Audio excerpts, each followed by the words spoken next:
Hello everyone, welcome back to the Grim Dawn Class Examinations. This is your host, Professor Reha, here with the Saboteur class, the combination of Demolitionist and Nightblade. Now, personally, this is one of my least favorite combinations, mostly because, in a somewhat similar problem with the Soldier and Necromancer, where you don't really have a whole lot of overlap in damage types, at least with the Death Knight, as the Soldier-Necromancer class combination is called, at least with the Death Knight, you can utilize the Soldier's passive skills very effectively, and then just throw in whatever Necromancer skills you want, or just focus almost entirely on Necromancer and throw in whatever passive Soldier skills you want. So, Soldier still has some utility in the Necromancer side of things, and there's a little bit of utility added to the Necromancer for the Soldier, mostly in Spectral Wrath, but still. At the end of the day, you still can make that work, but this doesn't really apply to this combination here. The problem primarily being that, other than Fire Strike being able to utilize whatever type of weapon damage you're really coming at the enemy with, which to some extent increases quite nicely, you really aren't going to actually, for this combination, I would actually not recommend going up to Static Strike, in all honesty. I would go here and probably do one of these two, and then leave that alone. But the problem really comes down to the simple fact that there's not a whole lot here going for this combination. There's very little overlap. Temper does almost, there's the Pierce physical damage side of things, which can work. Even if you use just Fire Strike, you have an increase in physical damage here. You add a little bit of fire. You could go into Flame Touched if you really want, or heavily into Flame Touched if you really want to. And then you could go with a really nice Dual Blade Fire Strike combo, which is, I'll fully grant you, is kind of weird, and playing it feels a little awkward unless you have specific items. There is a retaliation build you can theoretically do with Blade Barrier. I don't think this pulls any. No, it does not. You can do Blade Barrier for an interesting retaliation build, and Merciless Repertoire if you were really into that. You could try and do a combination Fire, Lightning, Cold, kind of improv your own elemental build, which could work. What you would really be doing is going into Merciless Repertoire for the Cold, primarily the Cold boost, and then heavily going into Flame Touched, ignoring Temper, unless you want to add Temper in too for that physical and Pierce damage, which you absolutely could. And then you're basically trying to run off of Cold, Fire, and Lightning as an elemental combination. You would be using Canister Bomb with the Concussive Blast, so you could have that be Lightning and Fire damage, as well as Piercing. You could do the exact same thing with Granado. You could convert that into Lightning damage very easily.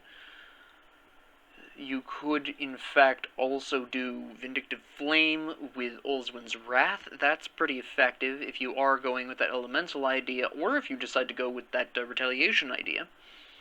Also, interestingly enough, Vindictive Flame itself, regardless of whether or not you're going into the fire damage, Vindictive Flame with that plus 16% total speed is really nice with dual blades going all the way through. Again, you could go into Temper if you really wanted to. If you have the points, there's actually, you really go pretty hardcore into this, and that's a pretty good time.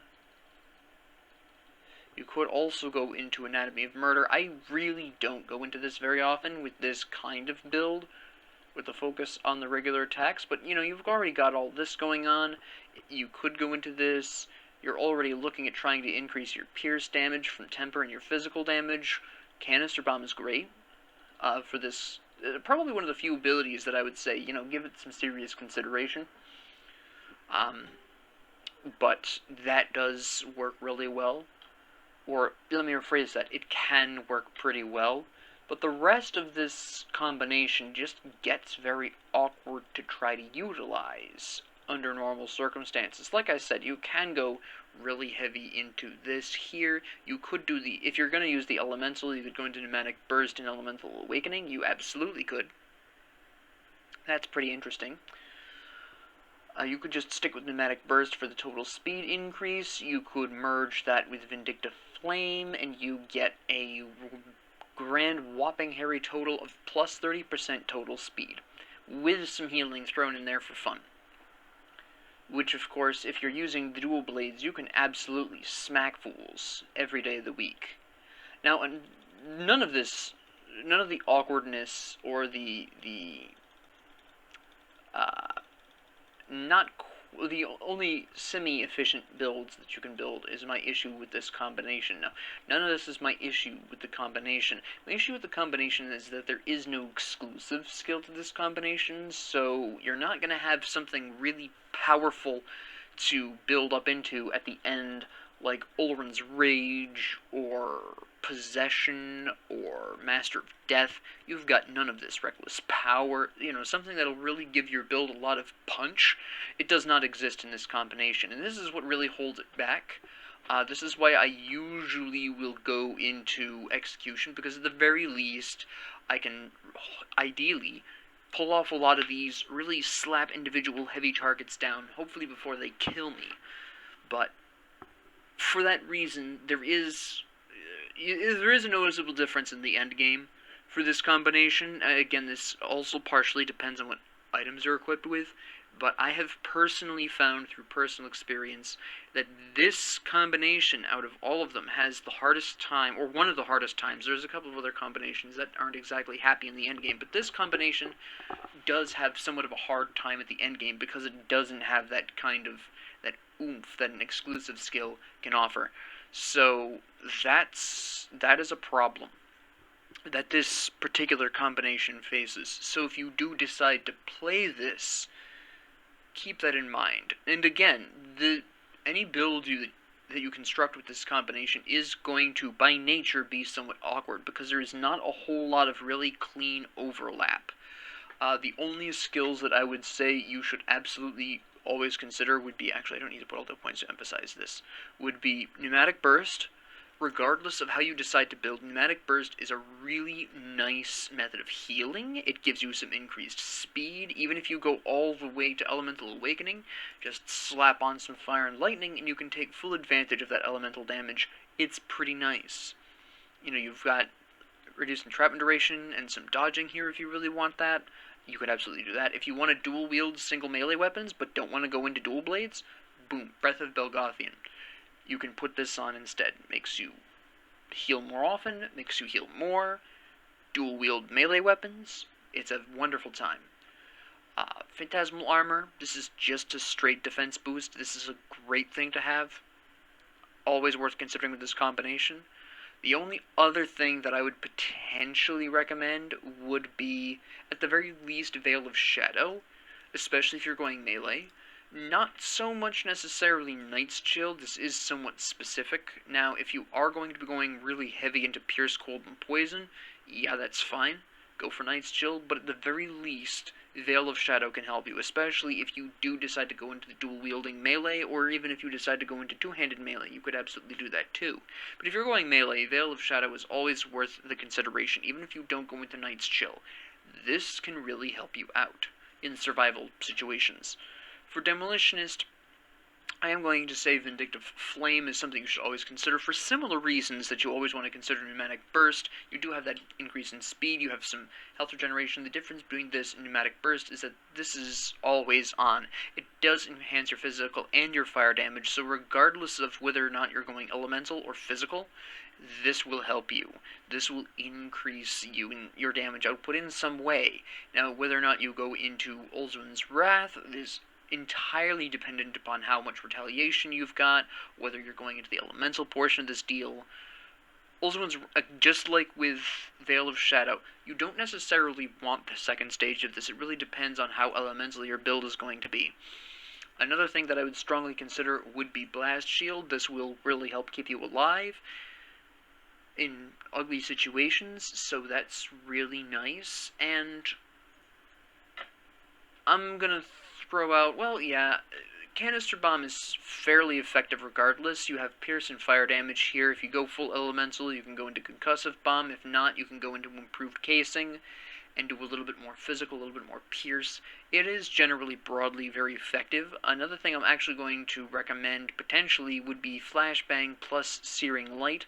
I don't normally recommend this, and it is one of my least favorite skills because personally there are other things that I'd rather use to emulate this effect. But for this combination, considering how incongruous it can sometimes be, and if you do decide to go into melee, this can really help you, especially if you combine this with Veil of Shadow. This is actually very effective with Veil of Shadow, because not only are they going to be slowed and hit you less often, but they're also going to be, again, slowed even further, potentially, if this hits. My problem with this skill is not that it doesn't do damage. I know there are going to be some people who are going to accuse me of this somewhere down the road as this gets watched. They're going to be like, well, you're just a damage monger, you just want to send out as much damage as possible. No, that is not my problem with this skill, because then if my issue is damage, I wouldn't recommend Veil of Shadow. This is purely for your own survival. My issue with Flashbang and its derivatives is that most of its effects are only a possibility of happening. So you spend all of this energy, and you're spending all of these skill points for, at best, what is roughly a 33% or 1/3 chance of affecting your target with something. Except for confusion, which is 50%. So every other enemy is going to be confused, and every third enemy is going to be impaired and or fumbled.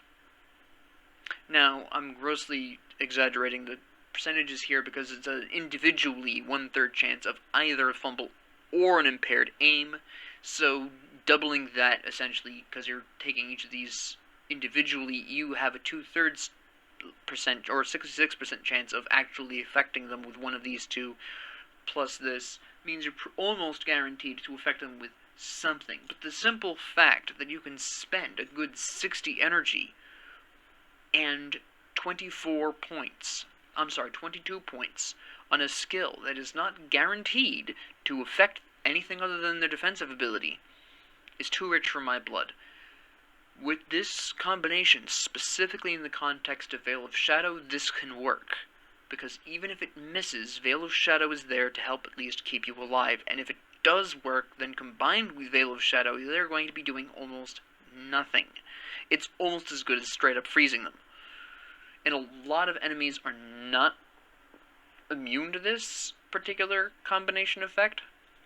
Most enemies will be affected, whether or not as the same percentage or for as long, that really depends on the individual enemy. But most enemies will be affected by this, even quite a number of heroes and some bosses.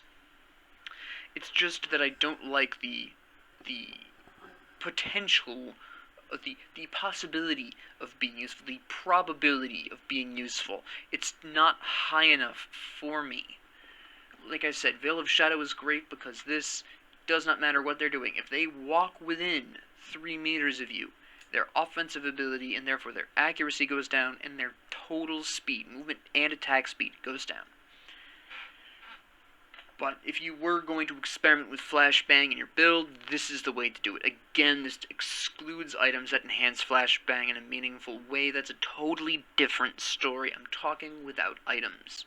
But these are really the items that I would strongly at least consider with this build combination. I could also say Temper, but then that also depends on whether or not you're actually going all the way here, or Flame Touch. But again, unlike these other abilities that will be useful regardless of how you build, Flame Touch is for elements, and Temper is for physical.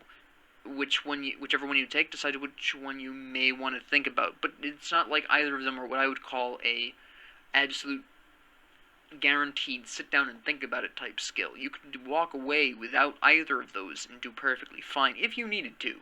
They help, obviously, but you don't need them. Same thing with, well, Fire Strike, I suppose I could recommend, because if you're not going to do the elemental, the fire damage is just a bonus, and whatever weapon damage your weapon is doing is going to be increased, obviously. So I would say Fire Strike is also something you really could use. Again, this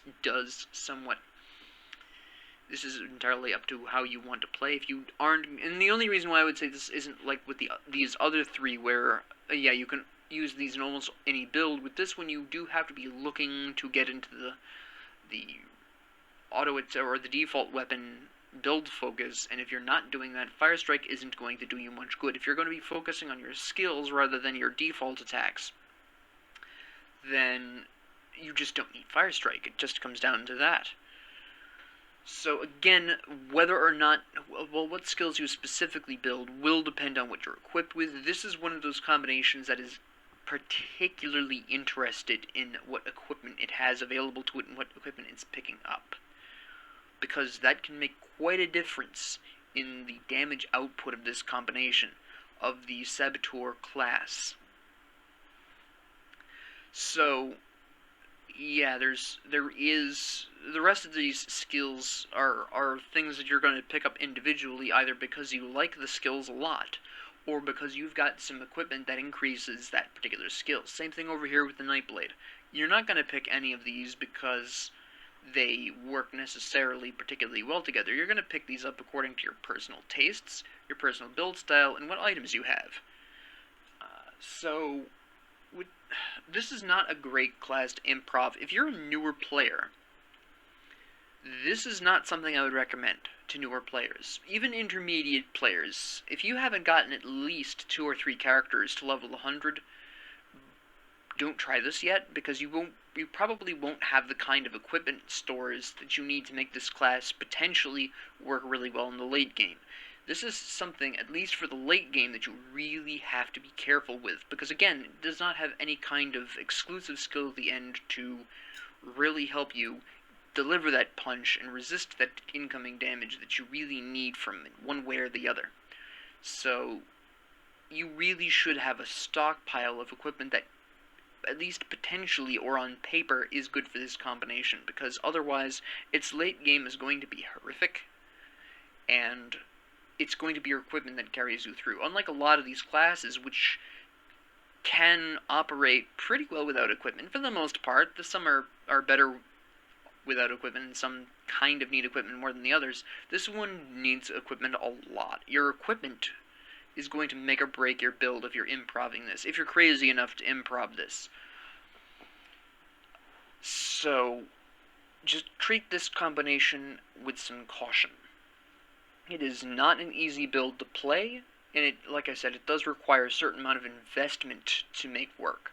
So with that being said, I hope you enjoyed this. If you have any kind of comments, questions, concerns, ideas, or suggestions, please leave them down in the comments below. I do read them. Thank you all very much for joining me, and have a great 24 hours. Oh, and if you like this, please like and subscribe. Obviously. Have a great 24 hours.